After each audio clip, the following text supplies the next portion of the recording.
A little girl could barely stand. She was so weak. Sitting on the cold, hard sidewalk, barefoot and with pleading eyes, she held out a crumpled, dirty piece of paper. When the millionaire hurried past, she didn't ask for money or food. She just looked up and said in a trembling voice, "This is your name here," and handed him the certificate. Upon reading the document, the man, known for being ruthless in business and unyielding in his emotions, staggered as if he'd been punched in the chest. What happened next would forever change both of their destinies. Subscribe to the channel for heartwarming stories every day. The millionaire adjusted his silk power tie as he watched the city from the panoramic window of his penthouse office. 50 stories below, people looked like ants, small, insignificant, expendable, exactly how he saw them in his corporate decisions. The spacious room, decorated with minimalist furniture and artwork worth millions, reflected the emptiness he cultivated as a lifestyle. His assistant walked in without knocking, something only he dared to do. "The board is waiting. You're 10 minutes late. Let them wait 10 more, the millionaire replied without taking his eyes off the view. The longer they wait, the more anxious they get, the easier they are to control. The platinum Rolex on his wrist ticked away. The one resource his money couldn't buy or multiply. 12 years had passed since he lost his pregnant wife in that accident. 12 years building an empire on the ashes of what could have been a family. He'd developed a near mythical reputation in business circles, ruthless, cold, precise as a machine, no true friends, no lasting relationships, only conquests and acquisitions. "By the way," the assistant added, "reminder that you need to attend the opening of the pediatric wing named after you at the hospital. The photographers will be there at 5. The millionaire frowned. "I cancelled that yesterday. Send a larger check and my apologies. But the hospital is counting on your presence. It's the 3rd time you've cancelled an engagement related to children this month." The millionaire spun around, his eyes as cold as the polished steel of his desk. "I don't care. You know very well I can't stand these staged charity events with needy children." His voice dropped to an almost inaudible tone. "Especially children." Hours later, after demolishing the competition's arguments and closing a deal that would earn him billions, the millionaire dismissed his driver, a rare gesture. He needed to walk, feel the cold night air, organize thoughts that insisted on returning. To the past, memories he had locked away, but that stubbornly escaped when he least expected it. 10 blocks away, huddled against the wall of a closed store, the little girl shivered with cold. Her 6 years of life had been a succession of abandonment and struggles. She didn't attend school, she knew no comfort. She survived on handouts and the occasional kindness of strangers. Tangled hair framed a thin face where eyes, large and dark, seemed to suck up all available light. In her small, dirty hands, she held the only object of value she possessed, a folded and faded piece of paper, a birth certificate that her mother had left behind before disappearing forever. "Keep this safe," she had said. "One day you'll understand." And then she simply vanished. The girl couldn't read, but she had memorized that name, a name that some kind lady had read to her once. A name she had been searching for months, asking people on the streets, piecing together the letters in her memory. It was her only mission in life, to find that name. That's when she saw him, tall, impeccably dressed, walking with the posture of someone who had never had to bow down. The girl gathered all the courage she had. She struggled to her feet, her fragile legs barely supporting her, and positioned herself in his path. "Please, sir," her voice was barely a whisper. "This name, do you know it?" The millionaire was going to move on, as he did with all beggars, when something stopped him. Maybe the fragility of that figure, maybe an inexplicable impulse. He looked at the extended paper, dirty and crumpled. "This is your name here," she said, pointing to a specific line on the document. When his eyes met his own full name on that paper, the world around him seemed to slow down. The date, the place of birth, the name of the child's mother, a woman who had briefly passed through his life shortly after his wife's death. A momentary solace that he had dismissed without looking back. The millionaire staggered as if he had taken a physical blow. For the first time in years, his hands were shaking. "Where did you get this?" The millionaire's voice came out strangled, almost unrecognizable to himself. The girl clutched the paper to her chest, as if fearing he might snatch away her only valuable possession. "My mother left it before she left, said it was important." She hesitated, her bare feet shifting nervously on the cold concrete. "Are you him? Is it the name?" The millionaire felt the blood run cold in his veins. Long repressed memories returned. In painful flashes, the brief affair after his wife's death, the escape when the woman mentioned a possible pregnancy. He had paid her a considerable sum to disappear from his life, a problem solved with money, like all the others. Only here, before him, was living proof that some problems couldn't be solved with a check. "Where's your mother now?" he asked, regaining some composure. "She left a long time ago." The girl shrugged her thin shoulders. "She just left this paper with me." The millionaire analyzed the child more closely. The shape of the eyes, the curve of the chin, there was something vaguely familiar there, mixed with traits that he saw daily in the mirror. An uncomfortable and new sensation settled in his chest. His cell phone rang. His personal assistant, probably worried about his delay for the dinner with investors. The millionaire ignored it. "How do you survive?" The question escaped his lips before he could contain it. "I manage," the girl replied, with a frightening maturity for someone so small. "Sometimes people help, sometimes they don't." The brutal simplicity of that answer hit the millionaire like another blow. He, who had built emotional walls after losing his wife and the child who never got to be born, felt an inexplicable crack in those defenses. One of his security guards, who always followed him at a distance when he decided to walk, approached discreetly, concerned about the prolonged interaction with that street child. "Is there a problem, sir?" The millionaire gestured for him to step back. He crouched down, getting to the girl's eye level. "Do you have a place to sleep tonight?" She nodded towards a corner sheltered by an awning, where a folded piece of cardboard served as an improvised bed. "I got this good spot. When it doesn't rain, you can see the stars." Something broke inside the millionaire. A dam breached after years of rigorous emotional containment. Images of what his life would be like if his wife hadn't died in that accident, if his child had been born, if he hadn't turned into a money-making machine. It all hit him at once. "Come with me," he said, holding out his hand. The girl recoiled, suspicious. The streets had taught her to fear offers that were too generous. "Why?" "Because—" He hesitated, unable to formulate an answer that made sense even to himself. "Because we need to find out if that name on the paper really has any connection to you." The girl's eyes lit up. "So you're really him? The name?" The millionaire didn't answer directly. He held out his hand again, and this time, after a moment of hesitation, she took it. The small hand, dirty and calloused, disappeared inside his. A contact that sent an electric shock through his entire body.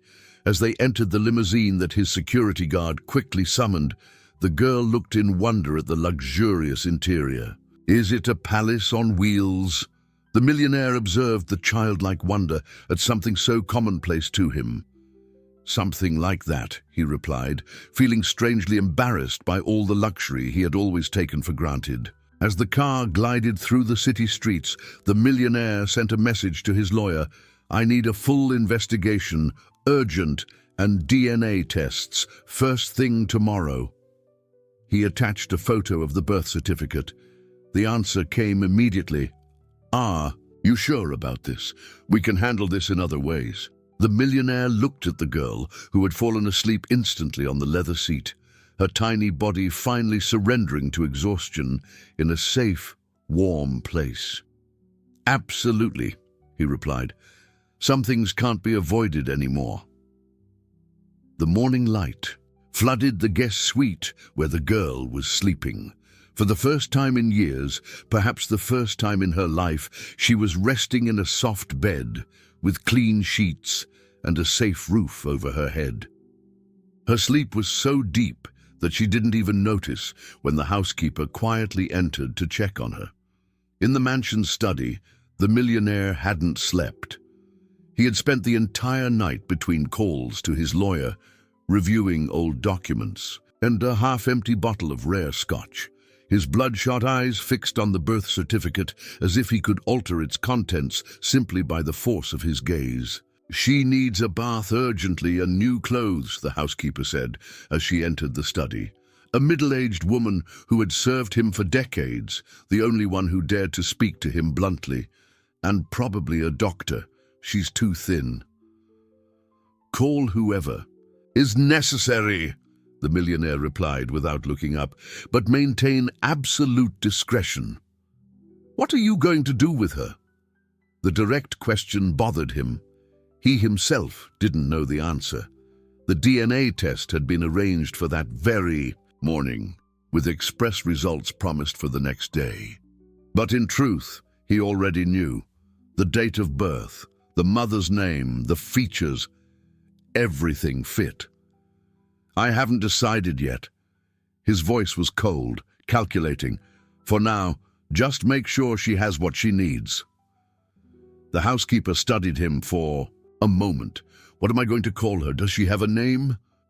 The millionaire frowned. He hadn't even asked. "Find out and bring her here after she's presentable." When the housekeeper left, he turned his attention to the laptop. He had initiated an investigation into the girl's mother. He discovered that she had died 3 years earlier, a victim of an overdose in a distant city. The child, by all accounts, had wandered from shelter to shelter until finally ending up on the streets. The lawyer arrived shortly after, a shrewd man who solved problems before they even arose. "We can find a suitable home for her, if you prefer. I have contacts in excellent institutions overseas. No one would need to know. What if she really is?" The millionaire couldn't finish the sentence. "Even if she is, there are ways to handle this without complications. Child support, a trust fund. Nothing that compromises your image or your assets." The millionaire felt a stab of irritation. "My concern isn't financial." "Then what is it?" The lawyer stared at him. "Because if you're considering bringing her into your life, you need to understand the consequences. The press will speculate. The shareholders will question your stability. That woman you're seeing, the VP of your subsidiary, certainly won't be happy." "I'm not seeing her," the millionaire corrected. "We had a few dinners. Nothing more." The lawyer smiled humorlessly. "She has other expectations, believe me, and a child on the scene will complicate everything." The conversation was interrupted when the door opened. The girl entered, almost unrecognizable. Clean, with her hair brushed and wearing a simple dress that the housekeeper must have bought in a hurry. She seemed even smaller without the layers of dirt, and frighteningly fragile. The millionaire felt his heart clench. Without the barrier of dirt and rags, the resemblance was even more evident. The same eyes, the same shape of the chin that he saw every morning in the mirror. "Hello," she said timidly. The lawyer observed the scene with clinical interest, then looked at the millionaire with an expression that clearly said, "See, that's why we need to resolve this quickly." "Can you give us a moment?" asked the millionaire, without taking his eyes off the girl. When the lawyer left, a heavy silence settled in the study. The girl looked around, impressed by the books on the shelves that went from floor to ceiling. "Can you read?" asked the millionaire, trying to start a conversation. She shook her head negatively. "The lady downstairs said she'll teach me, if You let me stay. The simplicity of the statement disarmed him. If he let her stay, as if it were a simple decision, as if it didn't involve scandals, investigations, radical changes in a life meticulously planned to exclude exactly this kind of emotional complication. "What's your name?" he asked, realizing he didn't even know that. "I don't have a real name," she replied. "My mum called me Little One. On the street they call me Paper Girl because of this." She pointed to the certificate on the desk. The millionaire felt a wave of nausea. A child without a name. His possible daughter living like a ghost on the streets while he accumulated fortunes in bank accounts around the world. "Do you know who I am? You're the man from the paper, the important name." She approached the desk, hesitant. "My mum said if something happened to her, I should look for the name." "And how long did you look?" "A long time," she shrugged. "I asked people, but nobody knew you, until I saw your picture in a discarded newspaper with your name underneath. Then I started waiting near that big building with your name." The millionaire felt a lump in his throat. While he was building empires, that child had been hunting him down on the streets, armed only with a dirty piece of paper and a child's hope. His phone rang. The VP's name flashed on the screen. He rejected the call. "I have an important meeting now," he said, standing up abruptly. The girl's proximity, the questions she might ask, the confrontation with his past choices. It was all too much for him at that moment. "The housekeeper will take care of you. A doctor will see you today." The disappointment on the child's face was palpable. For a moment, she had thought she had finally found her place, that the man from the paper would recognize her as his. Now he was running away again. "Am I going to have to go back to the street?"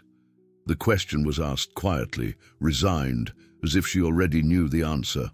"No," he replied quickly. "You're staying here until we figure this out."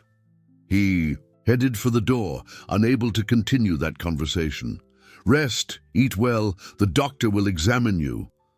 Before leaving, he hesitated. "And if you want a temporary name, until we find out your official records, pick one." The girl thought for a moment, then shook her head. "I don't want a temporary name. I want a real name, one that stays forever." The millionaire nodded, unable to respond. He left hurriedly, as if fleeing a fire. In the limousine on the way to the office, he ordered the driver to stop at a toy store.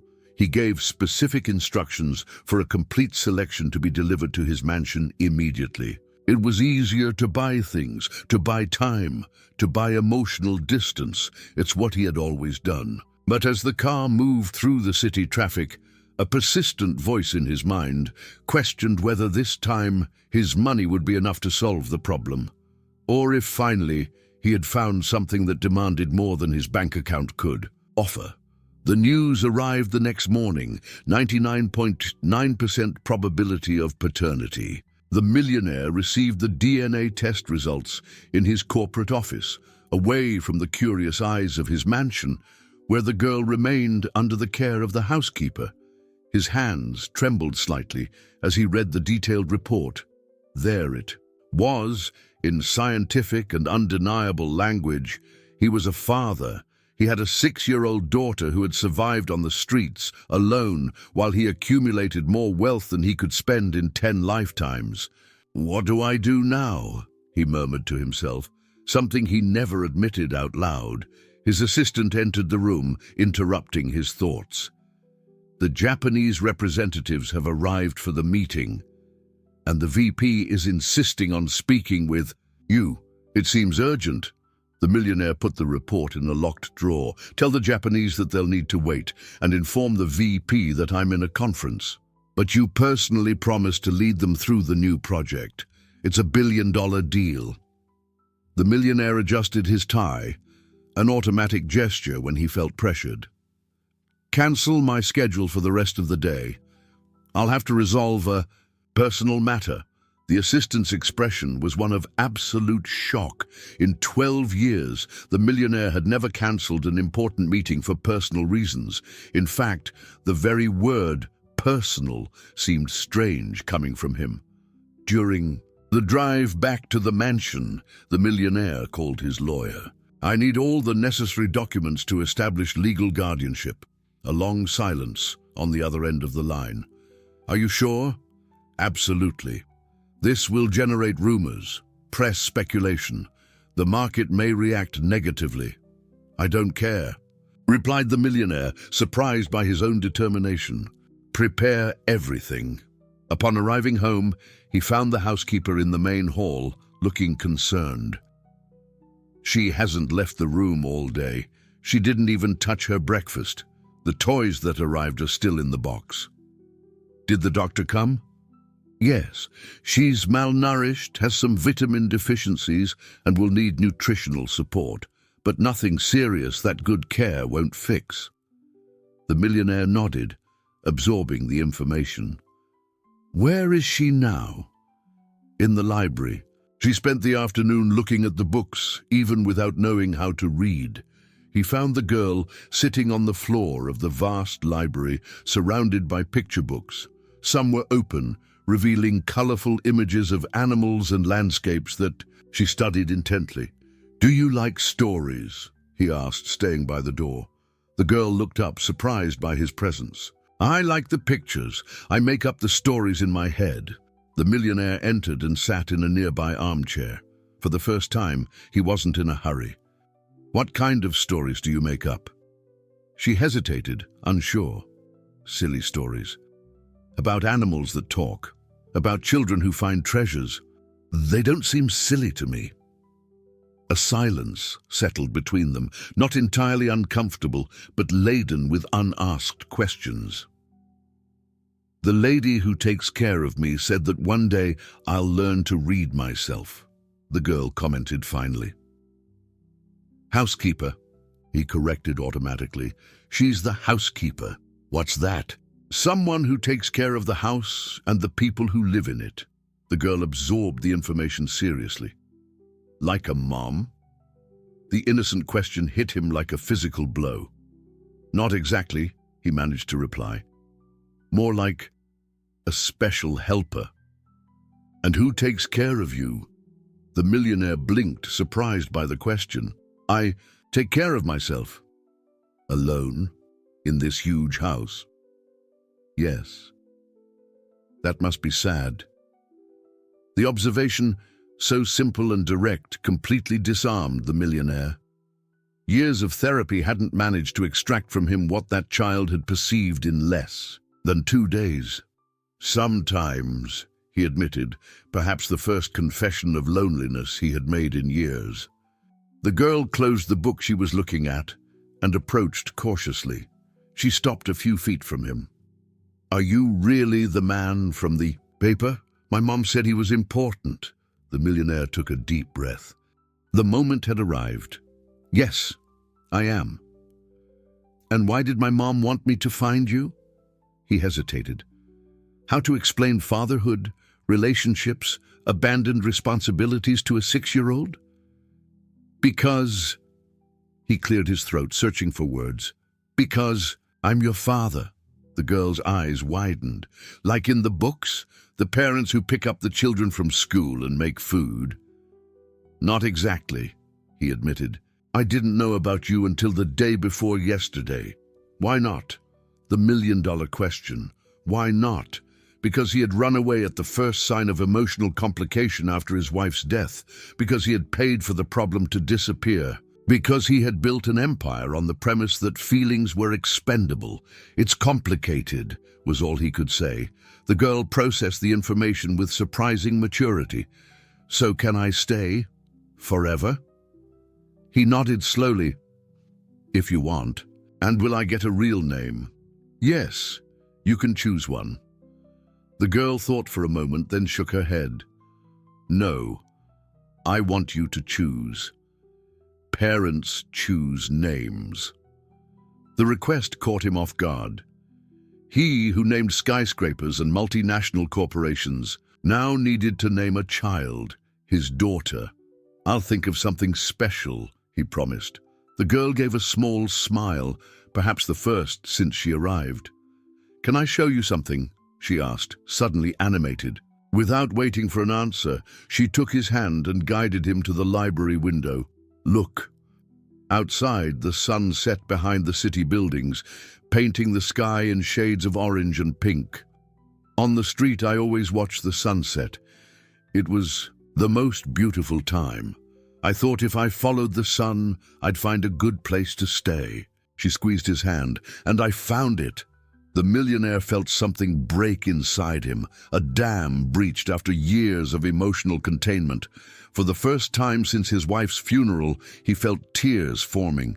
He knelt down, getting to the girl's height, and did something he had never imagined. He hugged her. The small body, still fragile, tensed for a moment, then relaxed. She probably didn't remember the last time she had received a sincere hug. "You can call me Dad," he whispered, his voice choked with emotion, "if you want." The girl didn't respond with words.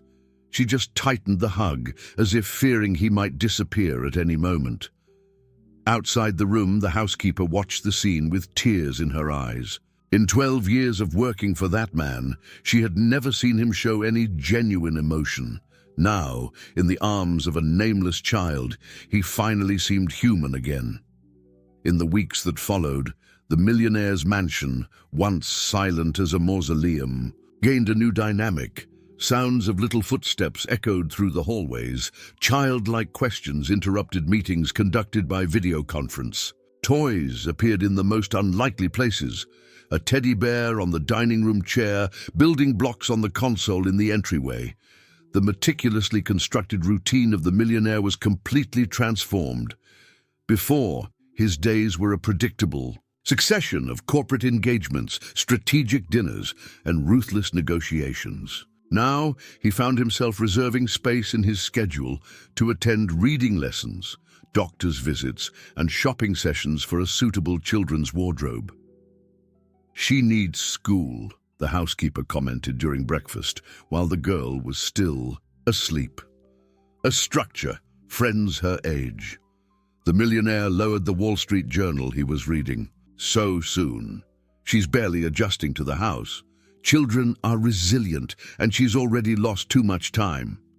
He nodded, recognizing the wisdom in the housekeeper's words. "Find the best. Spare no expense." "Can I ask something?" The housekeeper hesitated. "Have you decided on her name yet?" The millionaire put down his coffee cup. It was a matter that tormented him. Naming his daughter felt like a monumental responsibility, a commitment that would definitively seal his acceptance of this new reality. "I'm still considering options. She asks every day. I think it's important for her to have an official identity." Before they could continue the conversation, the millionaire's phone rang. It was his lawyer. "We have a problem," said the grave voice on the other end of the line. "The press found out about the girl. A photographer got pictures of you two in the garden yesterday. They're speculating about who she is." The millionaire closed his eyes, feeling the tension settle on his shoulders. It was inevitable. His life was closely watched by the markets, competitors, and tabloids. What's the suggested approach? We can deny it, say she's the daughter of some employee or distant relative, or we can be transparent, announce that you recently discovered you were a father and have taken responsibility. The choice is yours. The millionaire didn't hesitate. "We'll be transparent.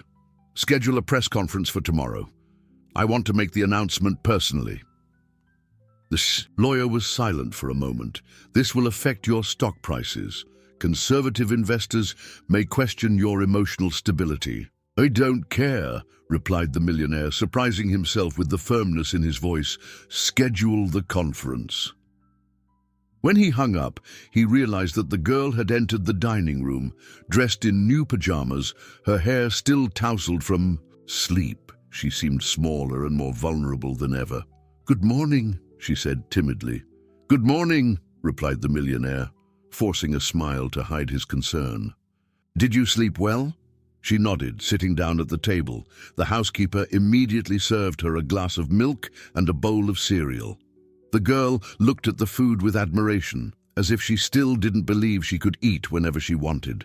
"Today, we're going to do something special," announced the millionaire, making a sudden decision. "Would you like to visit my workplace?" The girl's eyes lit up. "The big building with your name?" "Exactly. Can I really go?" "Of course." "After." He hesitated, the words still strange in his mouth. "You're my daughter." During the drive in the limousine, the girl watched the city with fascination, pointing to details that the millionaire had never noticed. Despite taking the same route daily for years, a street artist painting a mural, birds building nests on the traffic lights, a tree blooming between two buildings. "Everything looks different from in here," she commented, pressing her nose against the glass.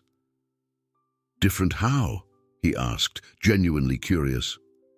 "More beautiful, less scary." She turned to him. "On the street, everything seems too big, dangerous. In here, it's like watching a movie." The millionaire reflected on the privilege he had never really considered, seeing the world through bulletproof glass, protected from the reality that his own daughter had faced alone. As they arrived at the headquarters of his company, an imposing skyscraper in the financial district, employees turned around in surprise to observe the boss arriving with a small child in hand. No one dared to comment, but the whispers started. Immediately, in the private elevator that went directly to the top floor, the girl asked, "Does everyone here work for you?" "Yes," he replied, realizing how that sounded to a child. "And you boss everyone around?" "Sort of. I make the important decisions." She absorbed that information in silence. Then, looking at the floor, she asked in a low voice, "And now, are you going to boss me around too?" The innocent question caught him off guard. "No," he replied carefully. "It doesn't work that way with families. I'm going to take care of you, protect you, teach you things, but I'm not your boss." She seemed relieved. In the main office, his assistant waited for them with a poorly disguised expression of shock. "I've cancelled your meetings this morning as requested," he said, looking curiously at the girl. "The VP insists on speaking with you. She's waiting in the conference room. Tell her I'm busy showing my daughter the office." The assistant's eyes widened at the word daughter, but he maintained his professionalism.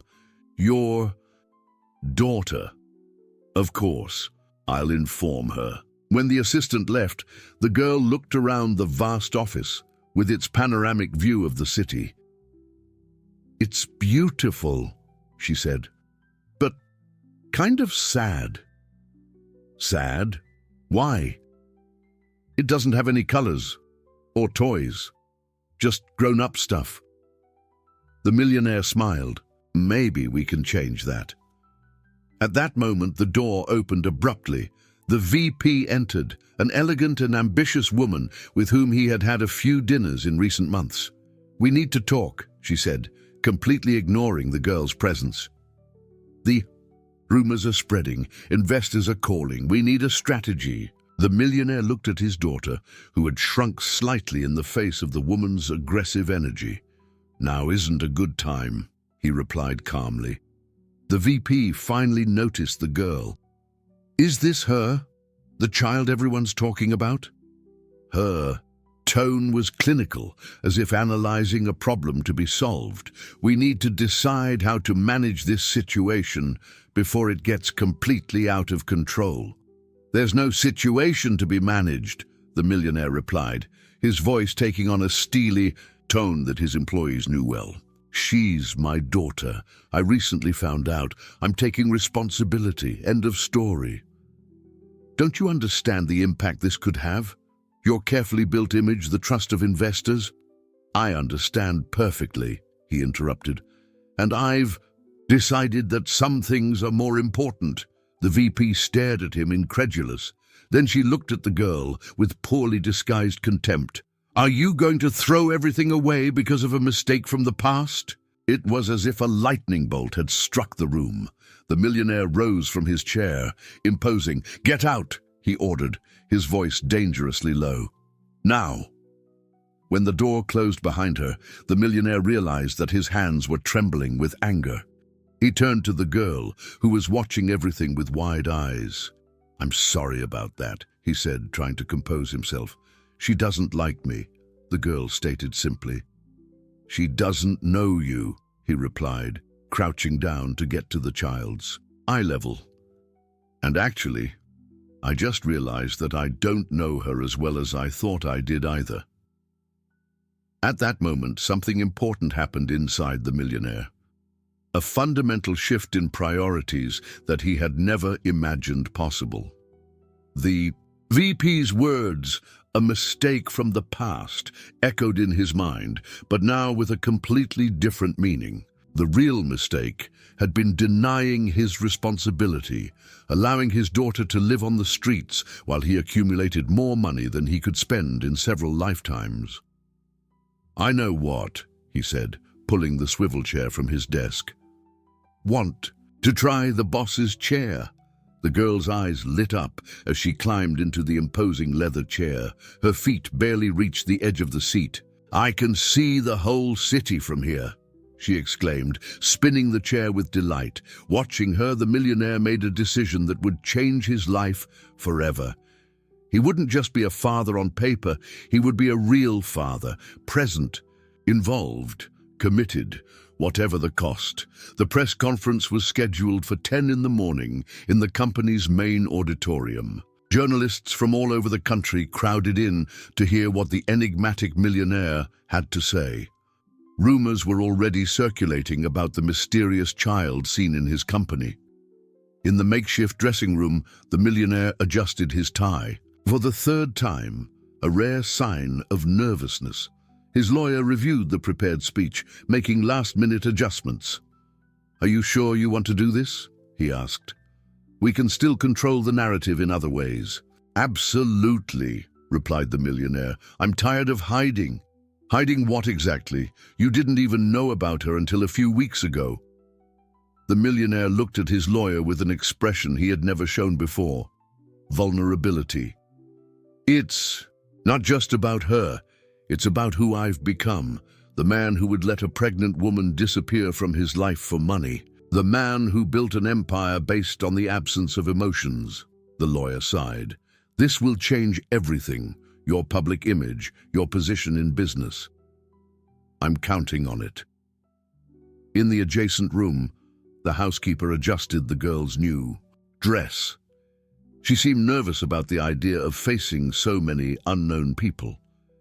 "Do I really have to go?" "No," replied the millionaire, entering the room. "If you prefer, you can stay here, but I'd like you to be by my side. It's important. Are there a lot of people out there? Quite a few, all wanting to meet you. Why? How to explain to a 6-year-old the concept of corporate celebrity, of public curiosity, of media scandals?" "Because you're special," he replied simply. "And because I'm well known." The girl thought for a moment. "Is that why that woman didn't like me? Because I'm special?" The millionaire felt his heart clench. "Some people only care about money and power. They forget what really matters." "Like what?" "Like family, like taking care of each other." The girl smiled. "Did you forget too?" The innocent question hit him like a punch. "Yes," he admitted. "For a long time. But you helped me remember." She held out her small hand. "Then I'll go with you." As they stepped onto the stage together, under the flash of cameras and the murmur of the crowd, the millionaire felt a surprising calm. The girl, intimidated by the commotion, held his hand tightly. "Good morning," he began into the microphone. "I appreciate everyone being here. I've called this press conference to make a personal announcement." The cameras clicked frenetically as he placed his hand on the girl's shoulder. "This is my daughter." The murmur rose instantly. Journalists leaned forward.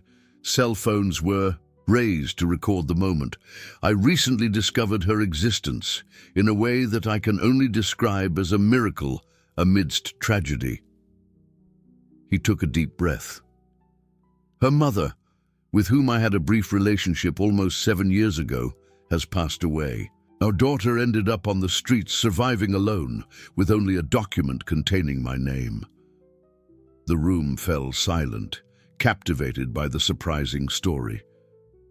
She found me, a 6-year-old child, without resources, without formal education, accomplished. What many executives with MBAs and entire teams can't, finding me when I didn't want to be found. Some nervous laughter rippled through the audience, but the most difficult truth I need to share today isn't about her. It's about me. His voice faltered slightly. About the man I became after losing my wife and the child we were expecting. A man who built walls around his heart, who valued numbers on spreadsheets above human connections, who ran from emotional responsibilities. The room was in absolute silence now. "That man is dead," declared the millionaire. "In his place, there's just a father trying to make up for lost time." It was then that the girl, who was watching everything with attentive eyes, pulled on his suit sleeve. He leaned in to hear what she wanted to say. "Can I talk too?" she whispered. Surprised, the millionaire nodded, adjusting the microphone to her height. "Hi," she said, her small voice echoing through the auditorium. "I didn't have a name before, or a home, or a family, just a paper with letters I couldn't read." She looked up at the man next to her. "Now I have a dad, and that's better than anything in the world." There wasn't a dry eye in the auditorium. Jaded journalists, tough executives, seasoned aides, all visibly moved by the powerful simplicity of those words. The millionaire, also fighting back tears, took the microphone again. "I have a final announcement to make." He gently held the girl's shoulders. "Today, officially, I give my daughter the name she should have received from the beginning." He pronounced the chosen name with reverence, a name that combined strength and delicacy, honoring both the mother she had lost and the wife he had lost years before. "From today on, this will also be the name of the new foundation I am creating, dedicated to children in vulnerable situations, especially those who have lost their parents." The photographers captured the moment when father and daughter stepped off the stage hand in hand, while journalists fired questions that went unanswered. In the car, on the way home, the girl was silent, processing everything that had happened. "Are you okay?" asked the millionaire, worried that the exposure had been too much for her. "Now I have a real name," she replied, as if she was still testing the idea. "And a family." "Yes. But there's one thing missing," she said, looking at him seriously. "What?" The girl hesitated, gathering courage. "Can I call you Dad? Not just when people are watching, but always?" The millionaire felt his chest tighten with an emotion he had forgotten he was capable of feeling. He pulled her close, hugging her carefully, as if she were made of the most precious material in the world. "Always," he replied, his voice choked with emotion. "Forever." That night, as he put her to sleep in her newly decorated room, full of toys yet to be discovered, the millionaire realized that he had found something his money could never buy: a second chance, an opportunity for redemption, for healing, for love. It was a new beginning for both of them, a beginning that had started with a simple crumpled piece of paper and the innocent words, "This is your name here." The weeks following the public announcement were a whirlwind of changes. As predicted, the company's stock fluctuated on the stock market, reflecting investor uncertainty about the revealed new facet of its founder. The press alternated between emotional reports about the redemption story and malicious speculation about the true motives behind the millionaire's decision. The adaptation within the mansion was not simple either. The girl, now with a proper name, still woke up screaming some nights, haunted by nightmares of abandonment and hunger. The millionaire learned to rush to her room, to calm her with gentle words, to wait patiently for her to fall back asleep. The corporate world, however, wasn't as understanding as a newfound father. On a Thursday morning, the lawyer arrived at the mansion with a grave expression. "We have problems," he announced, placing a folder on the desk in the Home Office. "The board is questioning your emotional stability to lead the company. They're considering a vote to temporarily remove you from the presidency." The millionaire browsed through the documents with surprising calm. Led by whom? "The VP. She's consolidated support among the most conservative members."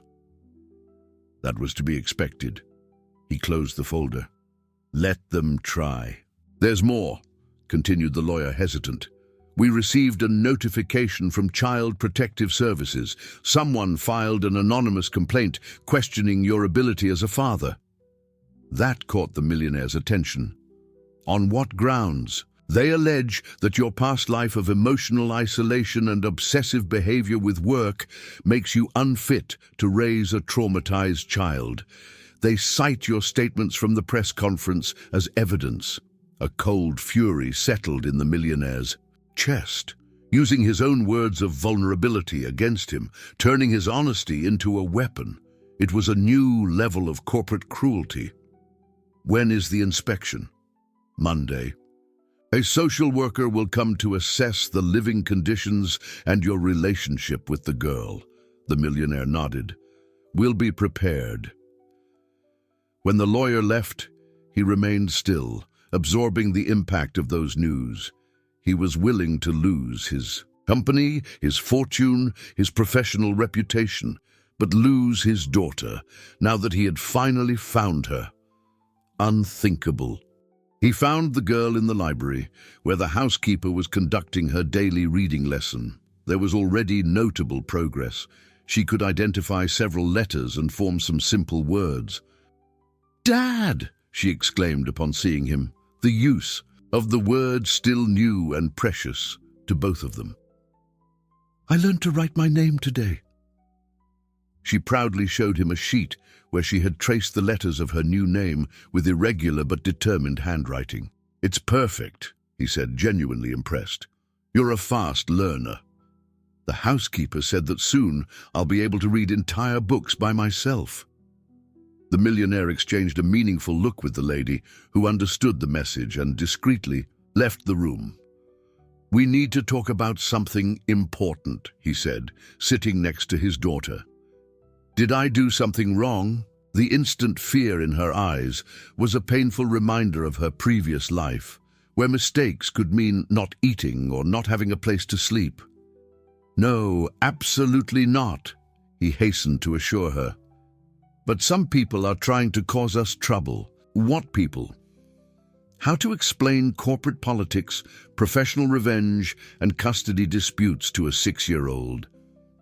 "People who don't understand how important it is for us to be together," he finally replied. "On Monday, a lady is coming to visit us. She's going to ask questions, observe our house, see how we live." "Why?" "To make sure you're happy and safe here." The girl frowned, processing the information. "But I am." "I know, but we need to show her that." "How?" The millionaire hesitated. He was used to manipulating impressions, to presenting calculated facades to the world. But this was different. He didn't want to teach his daughter to pretend or perform to please authorities. "By being ourselves," he replied, surprising himself. "Just being true to each other, as we have been." On Saturday, the millionaire received an unexpected phone call. It was the mother of his deceased wife, his former mother-in-law, with whom he had lost contact after the tragedy. "I saw you on television," said the elderly voice, which he hadn't heard in years. "With the girl?" "Yes," he replied, tense. The relationship with his wife's parents had deteriorated after the accident. They blamed him for having insisted on traveling during her pregnancy. What you said about the man you became, about walls around your heart. Her voice faltered. I recognized my son-in-law again. The millionaire couldn't respond, a lump forming in his throat. I want to meet her, continued the lady. She's not my blood granddaughter, but she's my daughter, he completed softly, and my wife would have loved to be her mother. Yes. A silence charged with emotion hung between them, years of pain and estrangement beginning to dissolve. Come over for dinner tomorrow, he invited. She would love to meet her. He hesitated, searching for the word. Grandmother, completed. The lady, if you'll allow it. On Sunday night, the mansion gained a different atmosphere. The housekeeper prepared a special dinner. The table was decorated with fresh flowers, and the girl wore a new dress, excited about the idea of meeting. The mother of who would have been her mother. The meeting was initially awkward, with the elderly lady visibly moved, but soon the child's naturalness broke the barriers. She showed her books, talked about her new discoveries, asked about what her deceased wife was like as a child. At one point, while the girl was distracted with a specially prepared dessert, the former mother-in-law turned to the millionaire. I received a call yesterday from a social worker. He stiffened. What did she want? Information about you as a son-in-law, as a person. Her eyes filled with tears. I told her the truth. And what would that truth be? He asked, tense. That you were a good man who got lost in his pain, and that this child found you again. After dinner, as the former mother-in-law was leaving, she handed him a small box. It was my daughter's. I thought your girl might like it. Inside was a delicate gold locket with a photo of his deceased wife as a child. That night, after putting his daughter to sleep, with the locket carefully placed on her bedside table, as a new treasure, the millionaire felt a renewed determination. He wouldn't allow corporate games or petty revenges to destroy the family he was beginning to rebuild. The next morning, the social worker arrived punctually, a middle-aged woman with a serious expression and an intimidating clipboard. She observed every room in the house, made detailed notes, interviewed the housekeeper, and finally asked to speak alone with the girl. The millionaire felt his heart race. Can I stay with her? I prefer to speak with the child alone, replied the social worker. It's standard procedure. Those 30 minutes were the longest in the millionaire's life. He paced the hallway outside the library where the two were talking, imagining every question, every possible misunderstanding. When he was finally called in, the social worker had a neutral expression, impossible to read. I have some final questions for you. Proceed. Why do you think you deserve to be this child's father? The question caught him off guard. He expected technical questions about routines, education, plans for the future. I don't know if I deserve it, he replied honestly, after a moment of reflection. I wasn't there when she needed me. I let her live on the streets while I accumulated more money than I could spend in 10 lifetimes. He looked directly into the social worker's eyes.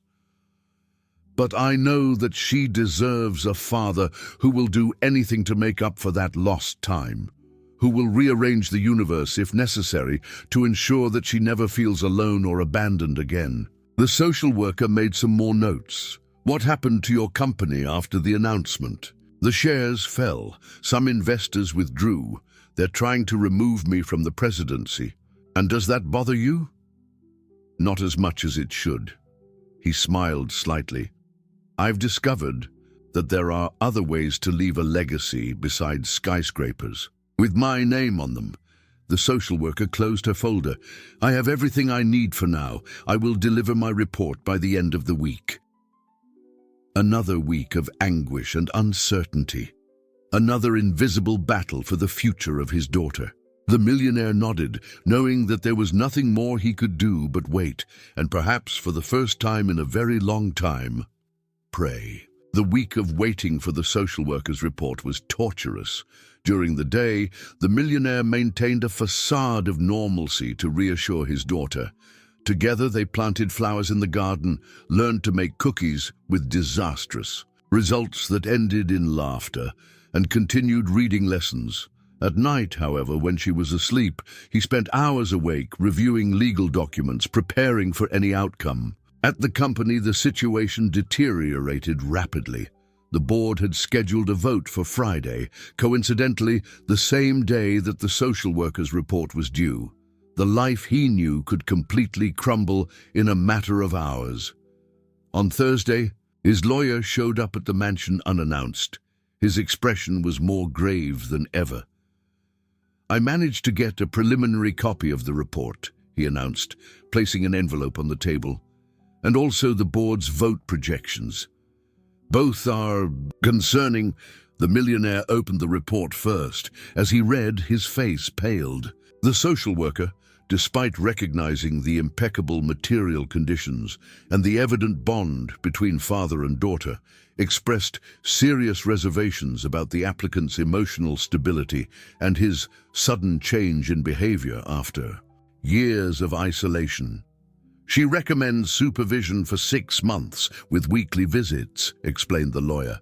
"It's not a total denial, but it indicates distrust." "And the board?" "The numbers indicate that you'll lose by a narrow margin. 3 votes, maybe 4. The millionaire took a deep breath. "What are my options?" "For the company? You could anticipate it. Propose a voluntary temporary leave.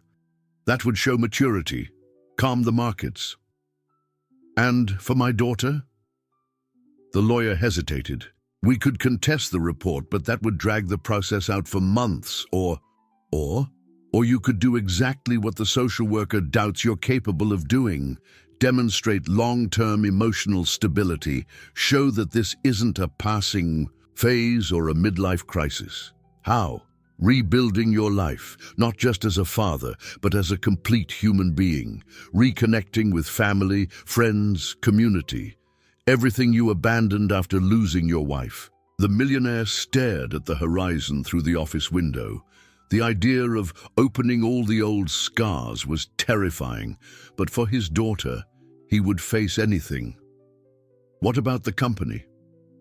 The lawyer shrugged. "Maybe it's time to decide what's really important to you." That night, during dinner, the girl noticed the tension in her father. "You're sad," she observed, with the acute perception that children often possess. "I'm worried," he corrected her gently. "Sometimes adults have complicated problems to solve." "Can I help?" The innocent question touched him deeply. This child, who had faced more hardship in 6 years than many adults in a lifetime, offering help for his complicated problems. "Actually," he said, having a sudden inspiration, "you can. Would you like to take a trip with me tomorrow?" Her eyes lit up. "Where to?"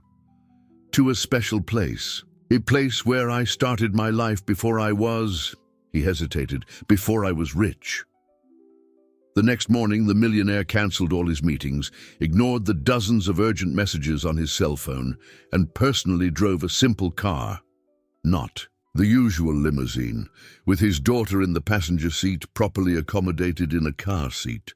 They left the city, taking a road that snaked through green fields and small rural communities. After 2 hours of driving, during which the girl watched the landscapes in wonder and asked incessant questions about every detail she saw, they arrived at a small town in the countryside. The narrow streets and modest houses contrasted dramatically with the skyscrapers and mansions she had become accustomed to in recent weeks. The millionaire parked in front of a 2-story house, painted faded blue with a small garden in front. It was well maintained but simple, nothing to suggest the fortune of its visitor. "What place is this?"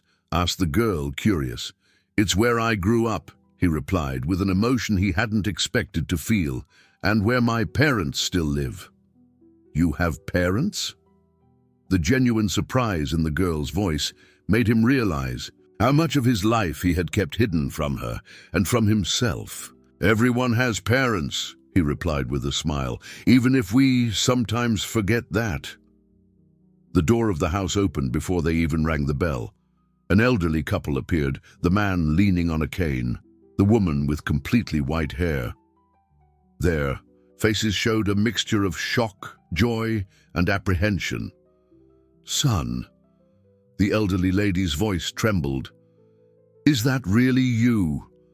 The millionaire swallowed hard. It had been 5 years since his last hasty visit, and at least 10 since he had spent more than a few hours with them. "It's me, Mom." He turned slightly, placing his hand on the girl's shoulder. "And this is my daughter." What followed was an afternoon of discoveries for everyone. The grandparents, who hadn't even known of the granddaughter's existence until they saw the news on television, quickly fell in love with her. The millionaire's father showed her his old room, preserved like a shrine, with school trophies and childhood photos. The mother prepared dishes that he hadn't eaten since adolescence, laughing when the granddaughter asked to help knead the dough for pie. In a quiet moment, while the girl was exploring the backyard with her grandfather, the millionaire's mother approached him on the porch. "Why now?" she asked softly. "After so many years." He watched his daughter running across the lawn, her crystal-clear laughter echoing in the afternoon air. "Because I finally understood what you and Dad tried to teach me my whole life, that success isn't measured by bank accounts." "It took you a while," she commented, without recrimination in her voice. "Too long." He hesitated. "Can I ask you an enormous favor?" "Anything, son. Tomorrow there are 2 battles I might lose. The company board may remove me from the presidency, and a social worker may recommend supervision in my relationship with my daughter." The mother's eyes widened. "Why would they do that?" "Because I've spent years proving that money was more important than relationships. Now, when I try to prove otherwise, they don't believe me." The mother held his hand, as she hadn't done since he was a child. "What can we do?" "Testify. Show that I have roots, family, a past beyond the skyscrapers. That she's not a passing whim, but part of a return to the things that really matter." At dinner, sitting around the simple kitchen table, the millionaire observed the scene with a sense of clarity he had never experienced. His daughter, his parents, the shared stories, the laughter. This was the real wealth he had ignored for so long. During dessert, the millionaire's father, a man of few words, cleared his throat. "I heard they're trying to take the girl away from you," he said directly. "It's not that simple, Dad, but yes, they question my ability as a father." The elderly man shook his head. "Bureaucratic idiots. What do they know about being a father?" "They have reason to doubt," admitted the millionaire. "I don't have a very good track record on human connection." "Nonsense," replied the old man, tapping his cane lightly on the floor. "Being a father isn't about being perfect. It's about being present, about learning, about prioritizing." He pointed to his granddaughter, who was playing on the rug with an old set of wooden blocks. "And anyone with eyes can see that you're doing that." That night, the millionaire slept in his old room, with his daughter snuggled on a makeshift mattress next to his bed. Before falling asleep, she asked a question that caught him off guard. "Why didn't you ever come visit your parents?" He could have given an evasive answer, mentioned work or the distance, but he decided she deserved the truth. "Because I was afraid," he admitted. "Afraid of what?" "Of feeling, of caring, of remembering that before I was a rich man, I was just a son, a husband, a human being with a heart." He stroked her hair. "Sometimes it's easier to pretend we don't have a heart than risk seeing it broken again." She thought for a moment, with that strange wisdom that sometimes emerged. "But without a heart, how do you know you're really alive?" The depth of the question left him speechless.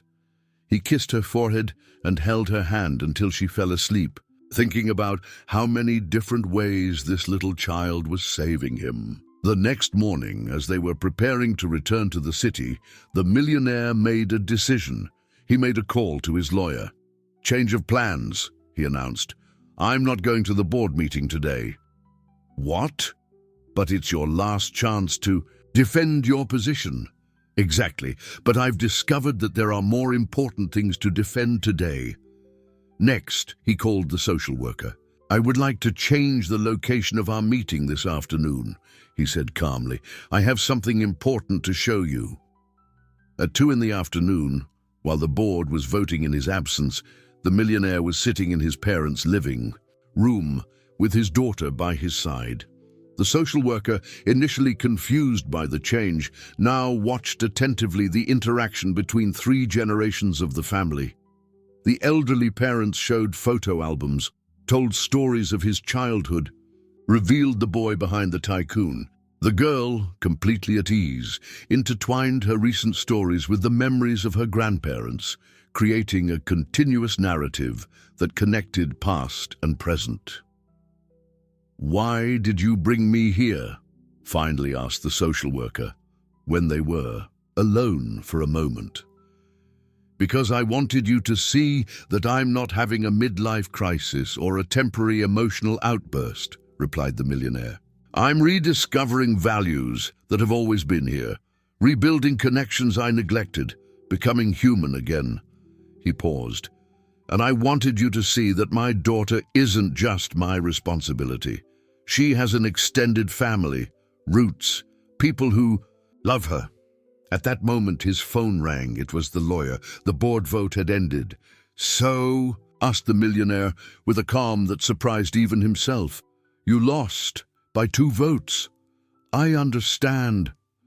Aren't you upset?"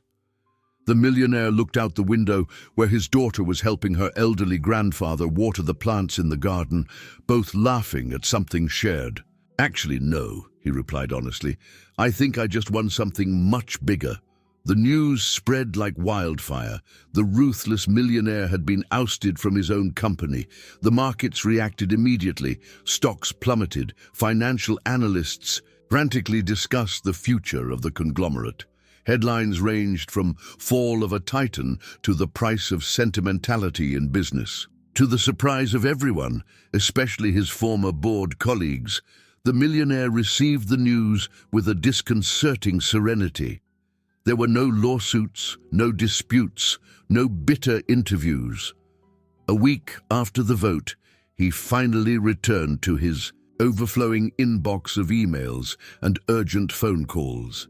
There was one request that stood out. The new board of directors wanted him to attend a final meeting to formalize the transition and discuss the terms of his departure. "It's a trap," warned his lawyer. "They want you humiliated on your knees, begging to keep any honorary position.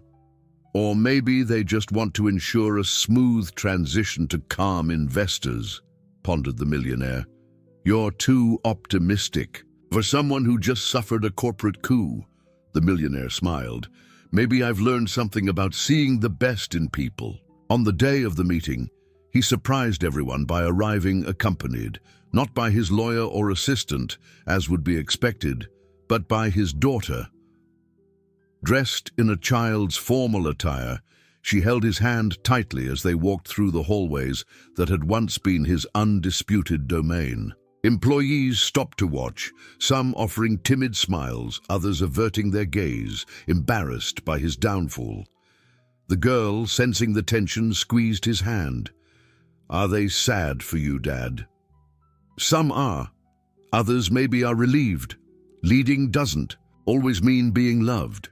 In the main boardroom, the full board awaited, along with the new president, the former VP who had orchestrated his removal. Expressions of shock spread across the table when he entered with the child.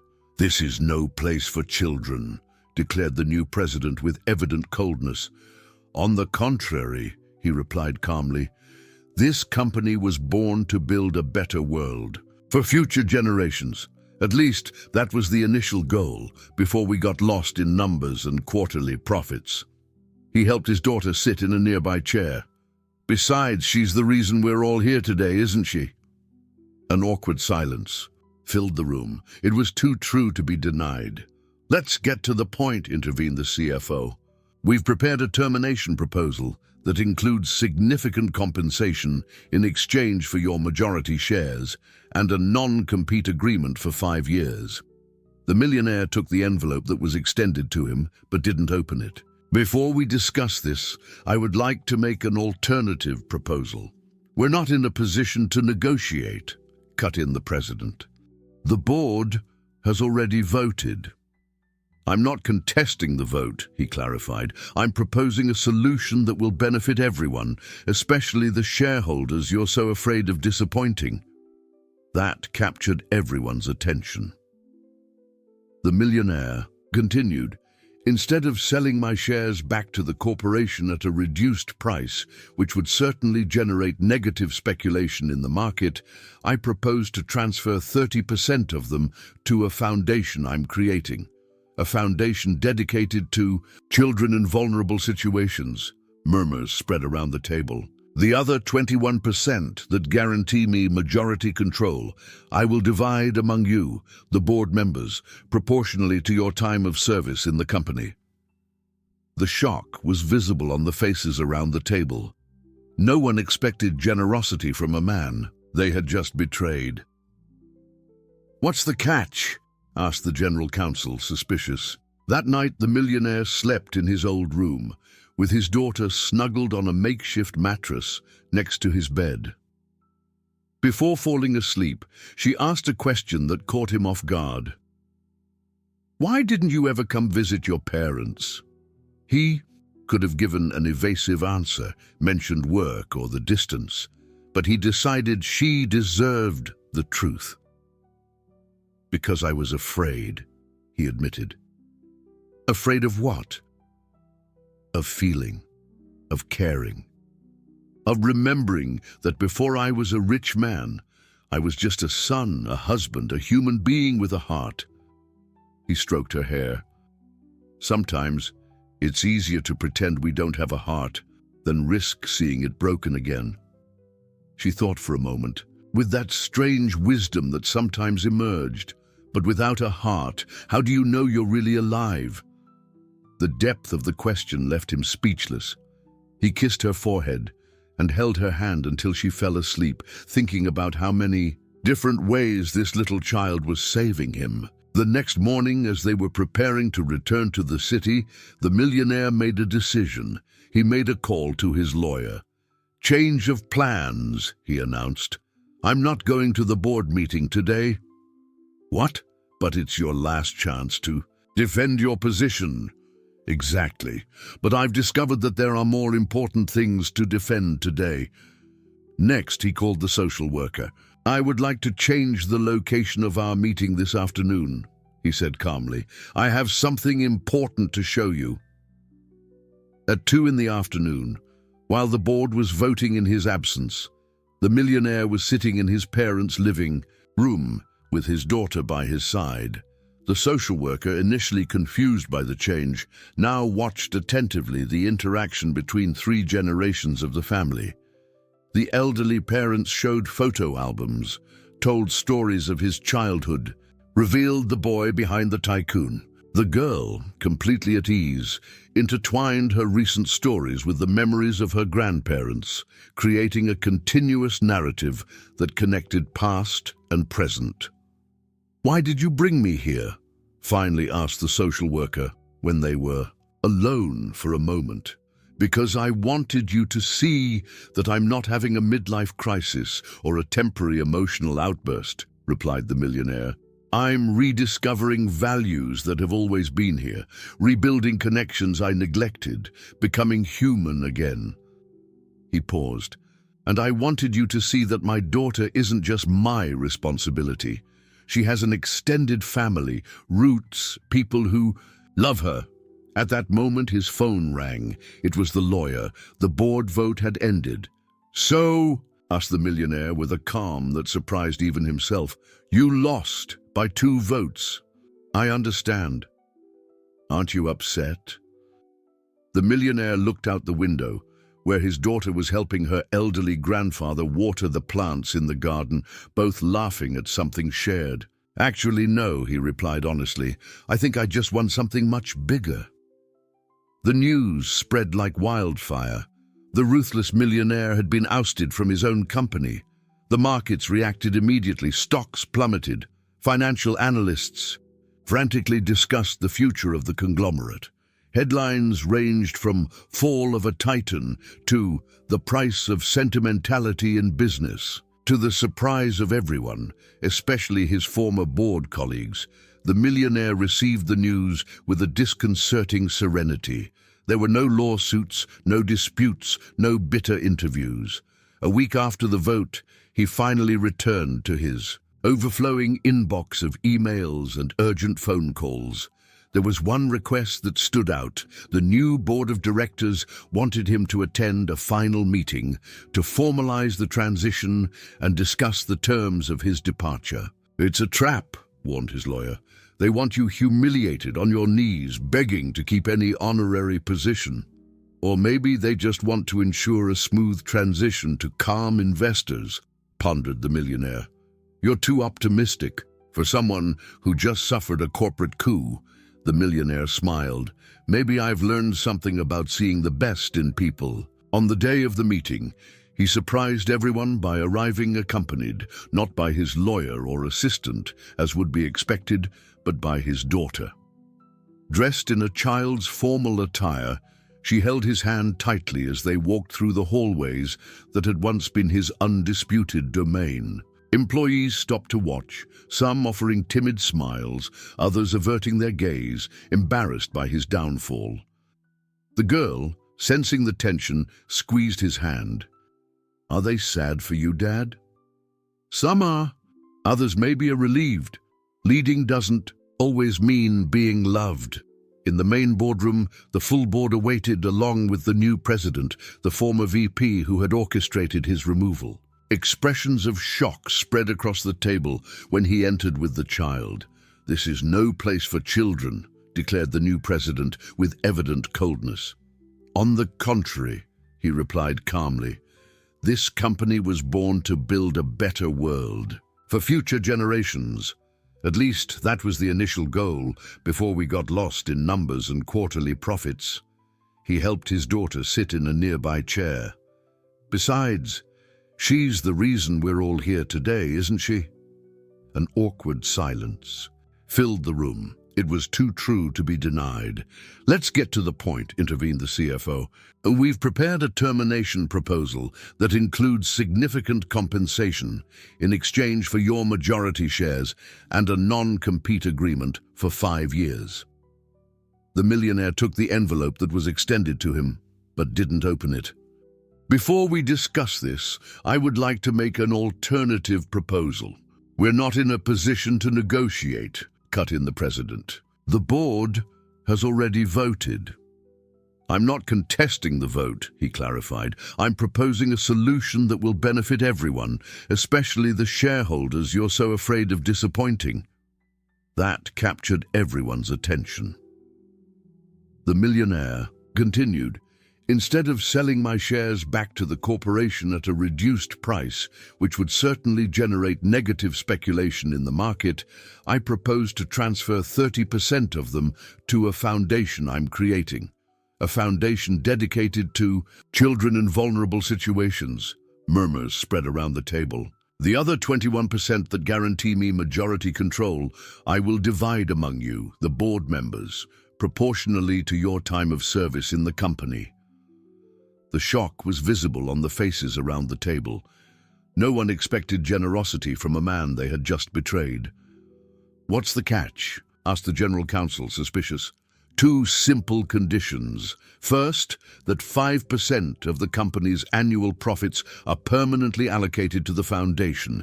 It's less than we spend annually on executive bonuses. The CFO did quick calculations in his head. And the second condition, The millionaire looked at his daughter, who was watching everything with attentive eyes.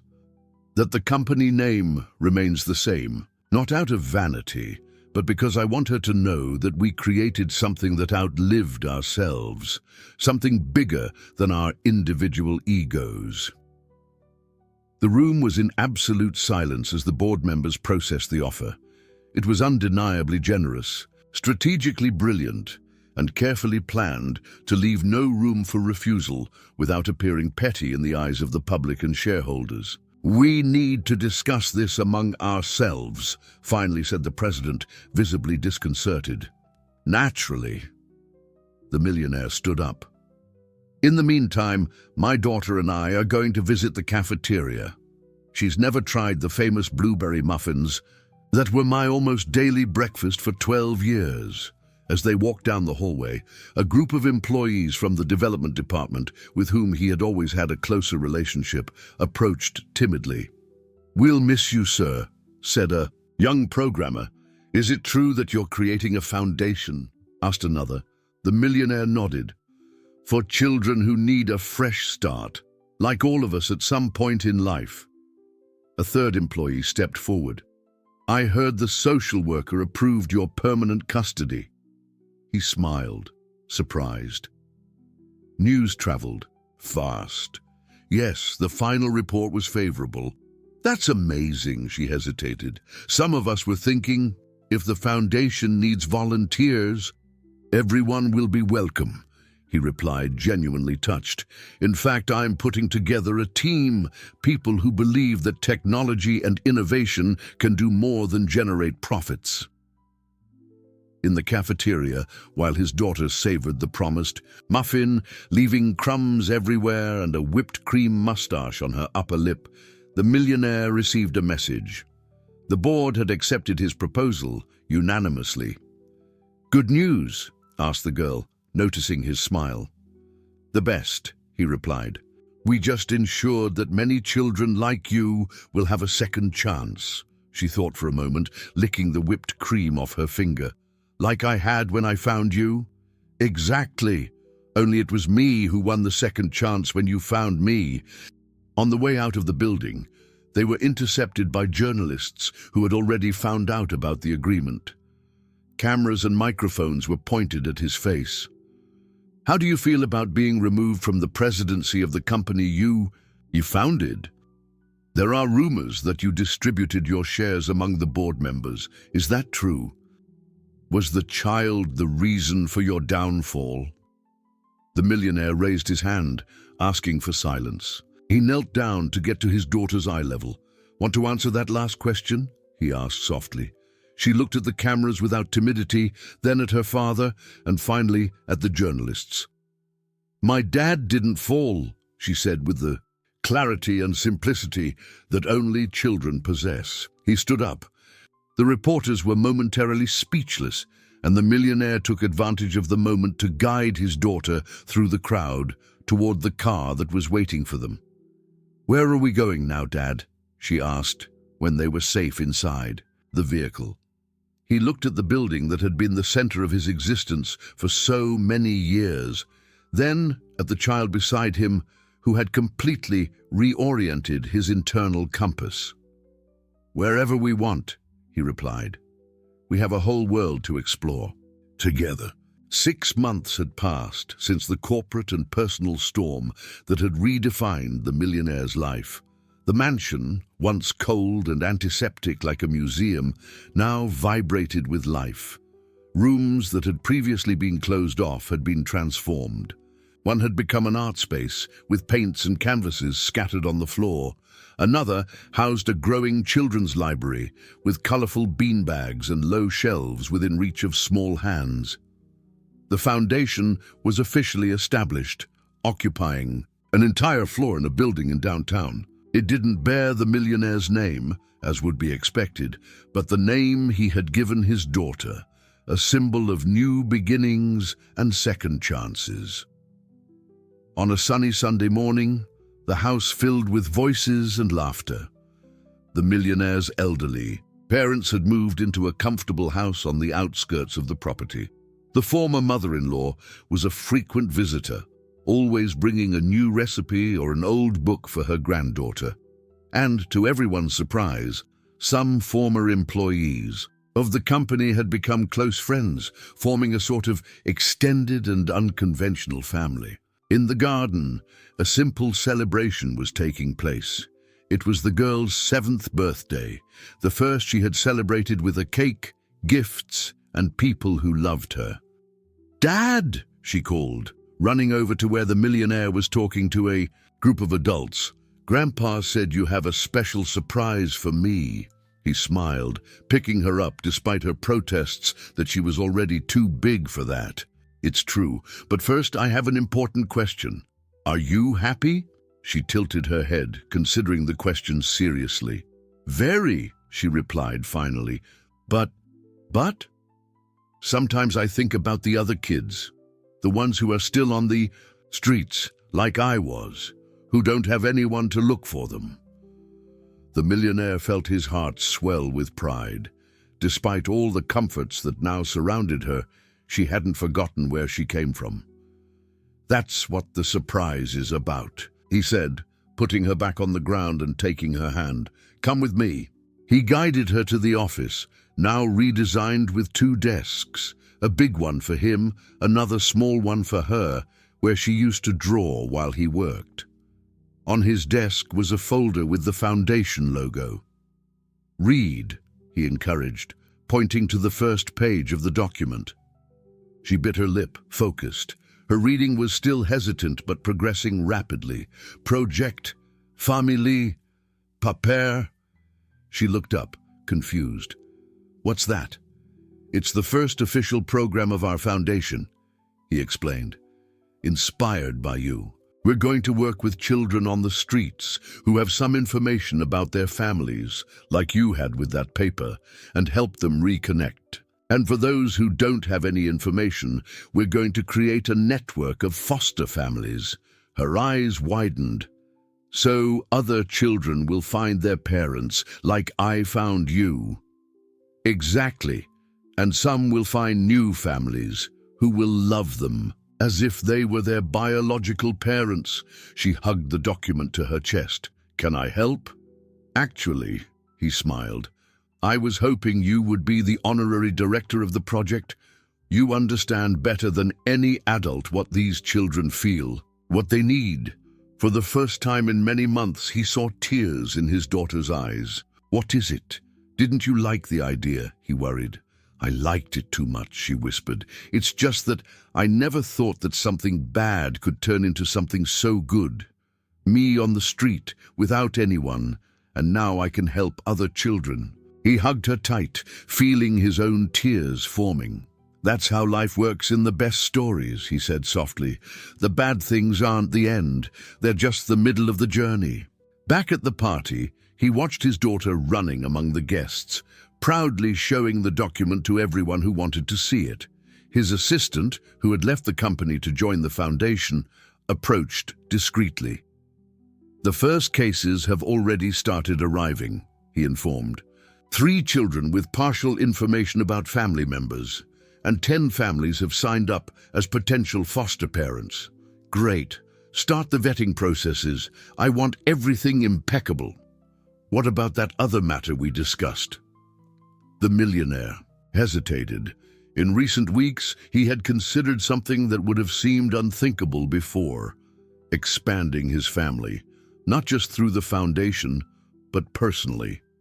"I'm still thinking about it," he replied. "I want to make sure she's ready." "If you'll allow me the observation," said the assistant with a smile, "she seems more than ready to have siblings." At that moment, as if she had heard the conversation, the girl came running back, pulling by the hand a shy little girl, the daughter of one of the foundation's employees. "Dad, can I show her my room? I want to lend her some books." "Of course, honey." As the two went up the stairs, talking animatedly, the millionaire's former father-in-law approached. "She's extraordinary," commented the elderly man. "My daughter would have loved to meet her." "I know," replied the millionaire softly. "Sometimes I think that somehow she sent us this girl to save us all." The elderly man nodded, understanding. Have you considered that maybe it's time to finally move on completely? Start a new family?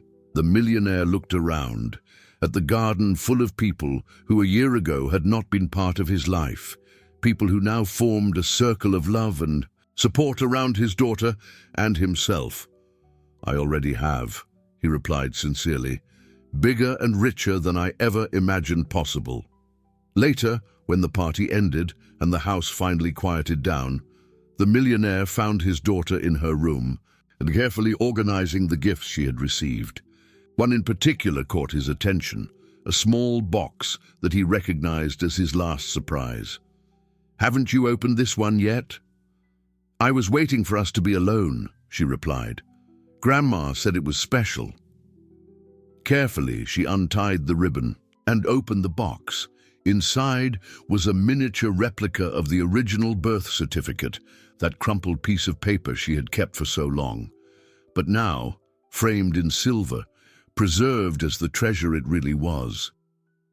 So we never forget how our story started, he explained. She ran her fingers across the surface of the glass. I'll never forget, even when I'm an adult and have children. Children? He raised his eyebrows, amused. Already thinking that far ahead? Of course, she replied naturally. I want a big family one day, and I'm going to teach my children to always look at the people on the streets, because you never know who is looking for you or who you are destined to find. The millionaire sat on the edge of the bed, marveling at the wisdom contained in that little person. In just 1 year, she had transformed not only his life, but his worldview, his values, his future. You know what surprises me the most, he confessed, how something as small as a crumpled piece of paper can completely change the course of 2 lives. She smiled, that smile that now illuminated his days. It wasn't the paper, Dad. It was the name. Your name here, she pointed to the certificate, and my heart here. She placed her hand over her chest. When he finally put her to sleep, with the new treasure carefully positioned on the bedside table next to her bed, the millionaire paused at the door to watch her one last time. The contrast with that first night, when she had arrived frightened and distrustful at the mansion, couldn't be greater. In his office, he opened the laptop to review the first cases arriving at the foundation, children searching for their names, their origins, their places in the world, something he himself had rediscovered thanks to a brave girl who didn't give up searching for the name on the paper. The former millionaire, for although he was still rich, that was no longer how he defined himself, looked at the photo now framed on his desk. He and his daughter on the day the court finally made the adoption official. In both of their eyes, the same expression of someone who had found something much more valuable than any fortune. He was no longer the cold and calculating man who saw people as pieces on a corporate chessboard. He was simply a father, a son, a friend, a human being reconnected with what really mattered, and it had all started with those simple words spoken by a fragile child on a sidewalk. This is your name here. Words that had changed everything, words that had brought them both back to life. If this story touched you, subscribe to the channel and activate notifications to receive new stories every day.